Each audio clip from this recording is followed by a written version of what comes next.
feeling women get in the pit of their stomach, or a voice that tells them about something they normally would not know, is called intuition by some. As humans, most of us, including men, are familiar with this experience. Intuition may have saved you from taking the busiest road to work, or helps you pick winning lottery numbers. Where does intuition come from? Does it really exist?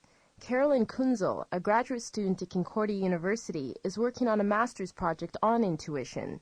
She's trying to unravel the mysteries of intuition, with her own funny feelings that there is a lot more to the sixth sense than meets the third eye. Where does our knowledge come from, right? And sometimes our knowledge comes from, sort of the standard way we think about it, from reading books, going to school, getting an education. But a lot of other knowledge that we just already have.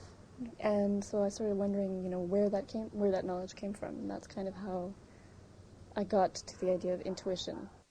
Carolyn has read many books, from the popular that give advice on how to improve intuition to the academic ones that call intuition extra discursive knowledge. She is also involved with acupuncture and voice lessons that are helping with her research.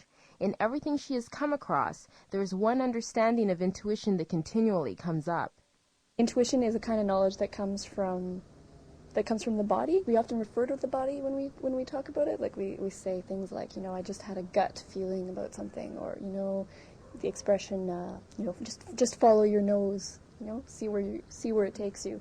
So it's really like, literally in our language we talk about it in terms of the body as something that we experience. It is just something like the little voice inside of you, for example, right? It's again, we talk about it as something that's inside of us. That got me thinking about what is body knowledge, how do we get it, and also thinking about who uses that kind of knowledge.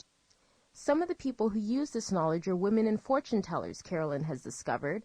She cites palm reading as being another intuitive activity using an aspect of the body, the hand. She is looking into fortune telling as part of her research as well.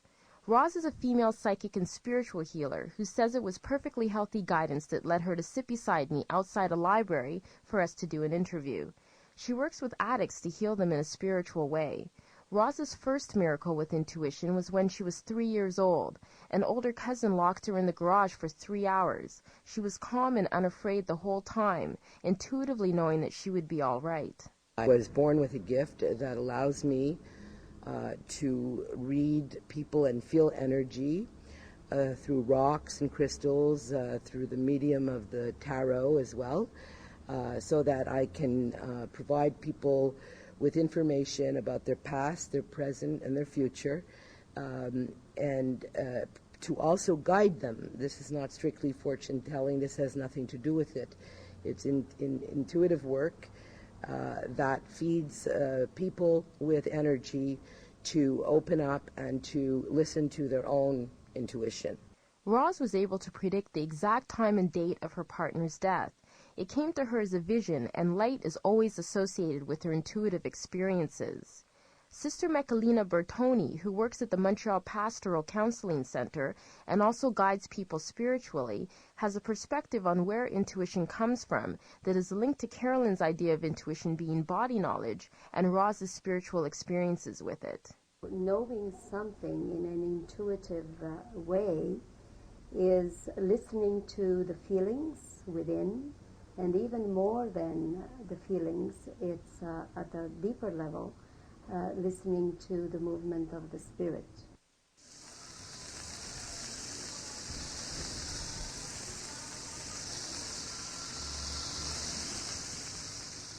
Angelo, a short-order cook, believes and disbelieves in intuition. He thinks it exists, but from his own experience, some people use it as a form of procrastination. I said when I was about 22, 23 years old, I said I'm going to retire at 35, and it was in my mind. My intuitions were telling me that that's what I was going to do, and that's what was going to happen to me. But being lazy and not procrastinating, it just don't come true. Angela believes that women have a stronger intuition than men do. Whether or not this is true, there are some women who don't believe in intuition. Dr. Mary Grossman is a professor of nursing at McGill University. Mary thinks intuition is overrated and not as unique as people think it is. She does not believe in it. In her opinion, and through research she has done at the doctorate level, intuition is not the kind of knowledge that works best in health professions. Very frequently, the public and nurses, when they have had this notion that, oh, nurses, you know, they rely on their intuition to assess clinical situations. And I really wanted to examine what that actually meant, because I have a very strong bias that I would not want to be cared for by a nurse who relied exclusively on her intuition. For Mary, intuition is not dependable knowledge. What some call intuition, she sees as based on knowledge that is from repetitive experiences of observation and sensitivity to environment registered at a subconscious level. She says in her occupation, education is most important. Mary completed her research on intuition about 10 years ago, and it has led to emphasize the educational aspects rather than the intuitive practices in her teaching of nurses. Carolyn will be completing her research in another year.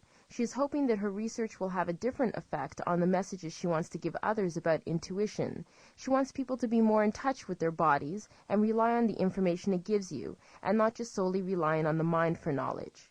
This is Donna Kakonge for RCI in Montreal.